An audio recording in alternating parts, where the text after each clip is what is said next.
ಟಿಕ್ಟಾಕ್ನ ಹಾಸ್ಯ ವಿಡಿಯೋಗಳಲ್ಲಿ ಕಾಣಿಸಿಕೊಂಡು ಅಪಾರ ಅಭಿಮಾನಿ ಬಳಗವನ್ನು ಪಡೆದುಕೊಂಡಿದ್ದ ದಕ್ಷಿಣ ಕನ್ನಡ ಜಿಲ್ಲೆಯ ಬಂಟ್ವಾಳದ ಅನಂತಾಡಿ ಗ್ರಾಮದ ಮಾಮೇಶ್ವರ ಸಂಕೇಶ್ ನಿವಾಸಿ ಟಿಕ್ಟಾಕ್ ಕಮಲಚ್ಚಿ ಯಾನೆ ಕಮಲ ನಿಧನರಾಗಿದ್ದಾರೆ. ಅವರಿಗೆ 85 ವರ್ಷ ಪ್ರಾಯವಾಗಿತ್ತು. ಕಳೆದ ಒಂದು ವಾರದಿಂದ ಅನಾರೋಗ್ಯ ಸಂಬಂಧ ಕಾಯಿಲೆಯಿಂದ ಬಳಲ್ತಾ ಇದ್ದ ಕಮಲಚ್ಚಿ ಅವರನ್ನು ಆಸ್ಪತ್ರೆಗೆ ದಾಖಲಿಸಿ ಚಿಕಿತ್ಸೆಯನ್ನು ನೀಡಲಾಗ್ತಿತ್ತು. ಆದರೆ ಚಿಕಿತ್ಸೆಗೆ ಸ್ಪಂದಿಸದೆ ಅವರು ನಿನ್ನೆ ಸಂಜೆ ನಿಧನರಾಗಿದ್ದಾರೆ.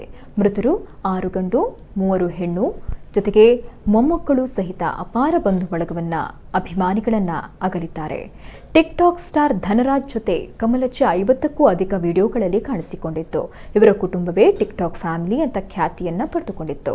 ತಮ್ಮ ಇಳಿ ವಯಸ್ಸಿನಲ್ಲೂ ಇವರು ಟಿಕ್ಟಾಕ್ ವಿಡಿಯೋಗಳಲ್ಲಿ ತೋರ್ತಾ ಇದ್ದ ಅಭಿನಯ, ಮಾತಿನ ವೇಗ, ಮನೆ ಮಂದಿಯ ಜೊತೆ ಬೆರಿತಾ ಇದ್ದ ದೃಶ್ಯಾವಳಿಗಳಿಂದಾಗಿ ತಮ್ಮದೇ ಆದ ಅಭಿಮಾನಿ ವರ್ಗವನ್ನ ಕಮಲಚ್ಚಿ ಅವರು ಪಡೆದುಕೊಂಡಿದ್ರು.